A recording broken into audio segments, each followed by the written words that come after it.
Welcome to Chik Chat, the podcast where the girl with many titles talks about life, the good and the bad, and everything around it. We're going to sit, chat, share life stories and experiences, from business to relationship. Hello and welcome to another episode of the Chik Chat podcast. Today I want to talk about the guilt of being the oldest child, the oldest daughter especially. And the reason that I'm going to specify obviously being the oldest daughter is because I am an oldest daughter, but I think I have seen and heard people talk about this that also aren't women. And this comes from a conversation I had with a client, and I'll tell you a little bit about that in a second, but we'll get straight into it. If you're new here, we start with challenge of the week or win of the week. We talk about how we're actually feeling in the middle, and then we finish on a win of the week. And just a reminder for those of you that have been here for it's been over a year, I think. Nearly 2 years, which is crazy. But the whole point's supposed to be that we all have challenges in life. There are good and bad things happening all the time. But to exist, they have to happen, and we just have to get through it, I guess, in some kind of way. And it's not that something's good or bad. It's that it's yin and yang. The world works however it's going to work. The universe works however it's going to work. And we kind of, whether you believe in destiny, God, whatever it's going to be, we're alive, we die, and we've got to find, or for me, I felt like I had to find some kind of fulfillment in what I do and something to focus on, but at the same time acknowledge the fact that sometimes days are really difficult. Sometimes things are so bad that I don't want to get out of bed, but that's not the worst thing because tomorrow I might feel okay. And that's why we ask how you're really doing. And obviously I've not got a guest today, but that's the whole point of that, because a lot of people just go about the day and don't reflect on how they're doing and just go, yeah, I'm fine. And then you ask them, how you really doing? And then they're like, oh, actually, loads of these things are happening. And I think it's just to give us the grace that we can be human. We can experience things and take it for what it is, take some time to reflect on it, and then move. We move if we have to do that. My mind's already like racing away because I've got things that I do want to discuss. But I guess my challenge of the week at the moment is I'm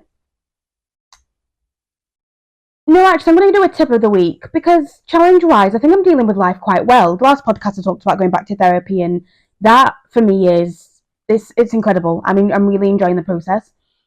So my tip of the week would be to sit and reflect on the little things that you do every day, because not every day is super negative or super positive. When you look across your week, you'll probably find that within the highs and lows, there's a balance. And me and G have started doing this like a feelings wheel, where we check in, and the wheel will give you colours and words to prompt you. But it's just made me realise that in every day there's always something positive to focus on, or something that will make you want to get up the next day to carry on fighting, or put something to the side. So yeah, my tip of the week is to take note of how you feel, sit in it when you need to sit in it, and know that that's okay. So yeah, let's get straight into it. So I was talking to a client, and a client was asking me, what do you want? And from this relationship, from what we do, vice versa, because this is an exchange, what is it that you want out of life? What is it that I can help you with? Or even just to know, when we're working together, I understand where you're coming from and what you're thinking. And it got me thinking a lot, because this person is someone that is male, is someone that looks after their family really, really well, and makes me look at business life really differently. And I think it's so important for me to have people like that in my life at the moment, because, like I said, whether you're a man or a woman, I'm going to specify women because that's me, that's how I identify. But I think the oldest sibling generally struggles, because it's not even that it's a burden that's put on you, but there's this guilt that if you don't do things a certain way, you don't keep people feeling a certain way, you're failing. And I've carried a guilt that I know my parents wouldn't have intentionally put on me, but when you're an immigrant child, I'm the oldest daughter in an immigrant family, and that on its own, I have found a community of people that understand it without me having to kind of explain it, but that on its own is really difficult, because when I talk to this client about kind of my upbringing and the way I'm with my family, like, what I always realize and talk to people about is the fact that two truths can be true at once. Two things can be true at once. And for me, I grew up with a really supportive family unit that I'm still really, really close to. But it doesn't mean that there hasn't been trauma, there hasn't been learning, there hasn't been this guilt. Because being in therapy has taught me that our parents were people, are people, and they've dealt with their own traumas or not dealt with their own traumas. And obviously, then having kids, that brings on this whole new thing. And I noticed that when my niece was born, that opened a door to a world that I wasn't expecting because whilst she's not my child, all of a sudden I had someone else to fight for, another firstborn daughter that was directly linked to me that I know specifically I can fight for and make sure that I have a life and provide for them in a way that's not going to make them feel some of the things that I've ended up feeling. Because for me, whilst my parents were with us before and after school, did our homework with us, did all these things with us, academically there was still that pressure to achieve because your parents, my mum moved with a couple of suitcases, hand luggage and a big suitcase, moved across the world and started again. And the repercussions of that have meant that for me by 24, before I turned 25, sorry, I had bought a house, the house that I'm sat in right now. And for me, this house has been a sanctuary and safety. But I can't imagine what it would have been like for them to pick up their lives, start again. And I think that's why you then start bringing this guilt in that you have to do these things for these people because they've done so much for you. And when me and G talk about having children, I've said, well, I either want 0 or 2 because for me, I don't want an only child to have a burden that, not even a burden, like no parent is ever going to be perfect. Outside of my mum and dad, we dealt with life and had traumas there that they might never know of, might never have known of, might never understand. But that's life. Growing up in predominantly white spaces, that brought its own challenges. So when I think about my decision to have children, for a long time I decided, I don't want to have kids. This is not happening. And then my niece was born. And for me, like I'm so close to my brother. My brother is my best friend. And a lot of what I do and what I have been doing has been for him. I fight for him. And then I think about my niece and I think about fighting for her. And then I think if I'm going to do this and I'm going to have children, that is a selfish thing. And in doing that, my kids aren't going to be asked to be born if I have children. And I didn't ask to be born. And my parents have never ever made us feel like that. And I really appreciate that about them. That's something really positive that I want to take into me having kids. And when I think about me having children, I then think about the fact that in every decision I make, for me and G, it's a selfish decision. So, one, I want to be like my parents and I don't want to put on that burden. But two, I'm doing the work in therapy now, and so is G, so that we can have a healthy family unit and talk about our feelings, talk to our kids, and raise them in a way that makes them emotionally intelligent. But also the fact that we understand that we're not going to understand everything that our kids go through because our kids are going to be mixed race.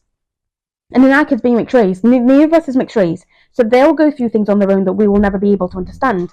But to be able to go through that and have discussions, have my break thought has gone there because G just walked in. Yeah, in us deciding to have kids, whilst it's a selfish decision, it's also something that I really thought about in the sense that, like I said, when I fight for Eliza and when I fight for this little person that is just so pure and wants to do her own thing and is already her own person at such a young age, it makes me then think, well, why wouldn't I want to fight for that for my own kids and the work that we do?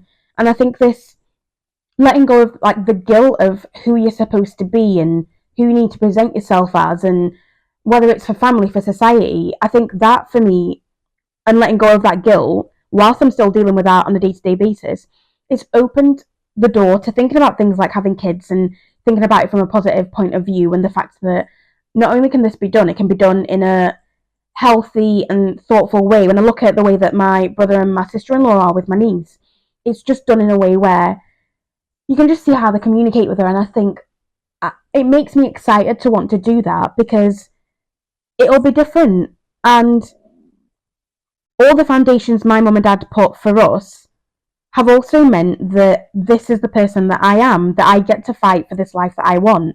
So even when I feel guilty about maybe some of my relationships with family members not being the same anymore, that's on purpose, because as you grow and you heal, you see things and you see people for what they are.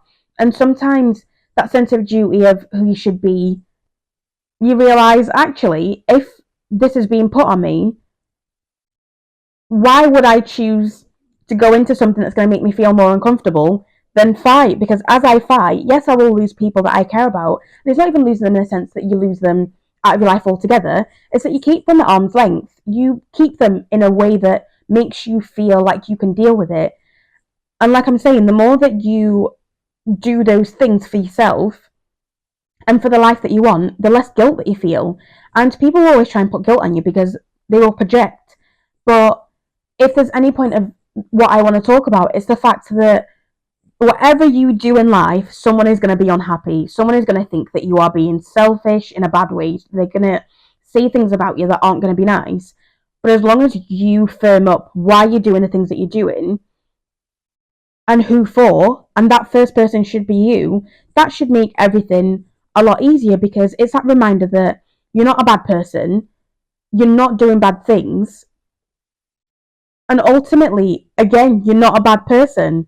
And I think that, like, I always think about how my mum brought me up, that like she always has her nails done, her hair looks a particular way, and that's how I needed to be, because even in presenting myself to the world as an immigrant child, you have to present yourself as being better, looking better, even though you might never be recognised for those things. Because if you slip up once and that's it. I failed my AS levels and I was told, well, you have to work 10 times harder to be seen as half as much. And this was an advisor that was saying this. And I remember him back then even just saying, this is one of the first lessons in life. And lucky for you that you get to learn this early on, because if you make some decisions in the next few years that ultimately end up being negative, it could ruin your life. And it's something that I always think about, because, like, again, what kind of stress is that to have as a child?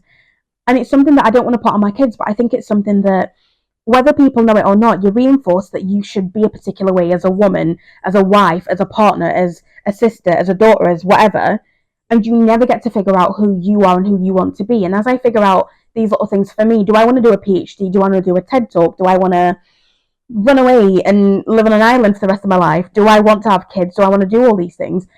I realize how lucky am I to now be like, how lucky am I to be able to now sit in this space where I get to think of all these things for me. Now, that doesn't mean that I haven't gone through difficult things. Like, for ages, I pick up the phone to my brother and say, am I doing this because I'm trying to people please mum and dad? Or it's the culture? Or am I doing it for me? And I was really lucky that I had someone in my corner that could help me learn why I was doing those things, so that even now, whether I'm in therapy or not, I can sit here and ask myself, am I doing this for me, or am I doing this for other people? And sometimes I will do things for other people because I'm doing it out of love. But what I've now realised is, when I do those things, I'm not pouring from an empty cup. I refuse to pour from an empty cup. I want to put myself first, to know that in every decision I make, it's coming from the fact that I want to put my best foot forward. Because if I make decisions from a selfish point of view, and again, selfish being a good thing, I am a better person for the other people that I'm doing the things for. And that, again, is why, for me, I want to have no kids or two kids, because, or at least not have just one child, because, again, I think that whatever my mama did, they did something right. And in doing that and bringing us up the way that they did, we always knew that me and my brother would always have each other and always have each other's backs. And again, I know that, like, if we were to have one kid, my brother would, and his daughter, they would always be a part of our life. But I think it's just that day to day, and knowing that you can always pick up the phone and see each other every single day and know that someone's got your back in that kind of sense. But again, it's removing that guilt of living your life the way that other people see it. Because again, your parents and the people around you, your elders, do not see the life that you live on a day to day basis. And when I talk about multiple kids, that's because for me and my brother left the house at the same time most days, went to different unis, but we experienced life on a day to day basis in the same way. And what did that mean? That when I was going through something or he was going through something, when we talked about things, you weren't having to explain where you were coming from or explain things to someone that didn't understand where you were coming from. And I think that's why I'd always say that when you decide how you want things to be moving forward, that first bit is always going to be really difficult because people aren't going to understand. But removing that guilt from yourself and reminding yourself that you're not a bad person and this guilt that's been put on you isn't yours to carry, and that's okay. That's when you start to find fulfillment. That's when you start to find happiness in the little things. That's when, like, my tip of the week was to sit in the little moments. That's when you start to find that in every single day that you live, you will find things that make you feel happier, that make you feel appreciative of your life, even if it's just the fact that you got to wake up without an alarm, because there are people that don't get to do that. And that's not doing things from a toxic, positive kind of mindset. It's doing things from the fact that there are things in your life that sometimes, when you are an overachiever, you are someone that has always been destined for greatness, other people's greatness, and you can't see where they're talking, where that comes from. You then start to realize that, do you know what? It might be okay that that's all I get to do with my life, that the biggest thing in my life is waking up without an alarm. And if that's good for you, good on you. But it's the fact that you know that. And I think practicing that and practicing it from the sense of being able to speak to your elders, and I get they might not always understand, but if you can try and explain things and then you don't think you're being understood, find people that will understand you, because there will always be someone that is willing to hear you. Now, that someone might be someone that's online. It might be someone in your family. It might be a friend. But you are never alone, because especially the world that we live in, whilst we're never disconnected from anyone, you're also never alone. And sometimes using what we do have at our disposal will remind you that there are people out there living a life just being independent and happy. And yes, not everyone is extremely happy, but it doesn't mean that you can't be happy, you can't find happiness. So decide what you want for your life.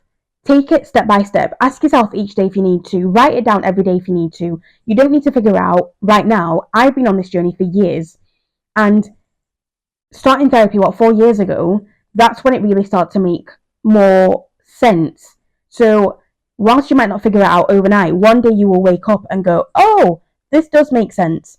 So remove the guilt. The guilt is not yours to carry. The burden is not yours. And if people make you feel like that, something is wrong. And it's on you to remove yourself from that situation. It's not on you to change other people. It's on you to change yourself so that you can live every day wanting to wake up, having a reason to get up. And that reason to get up might just be that you're going to have a day to do nothing. It might be that you're going to try something new. You're going to try a new career. We get one life. Live it, and live it for you. Because when you live it for you, if you are a people person, a family person, you'll be living it for them anyway. You'll be pouring back into their cup, like I've said. So yeah, I'm going to end it there. And I'm going to end it on my one of, well, I guess I didn't do the check-in. And the check-in is that, yeah, I'm great at the moment, and reflected on quite a lot that I'm really proud of, and proud of kind of what I've been doing. And I guess that leads into my win of the week, that, like I said, sometimes it's just little things in your life, like the relationships you have, the people you have, whilst you might lose people along the journey, whilst life does its own thing and you do lose people naturally, you're not alone. And whilst it might not look the way that you thought it was going to look, that's okay. That's a massive, massive win, that you get to love and be loved by people that have been put into your life by God, by the universe, by whatever you want to believe. And I think that's something that is really special, and something that we should celebrate and focusing on more, rather than focusing on just the negatives that happen. Because like I said, life is yin and yang. Good has to happen, bad has to happen. It's not that everything's good and bad. It's whatever you take from that situation. So yeah, let's leave it there. Thank you again for your likes, your comments, everything that you do. Keep liking, keep leaving your comments, keep doing all of that. Keep subscribing, keep following, and I will see you guys in 2 weeks. Bye.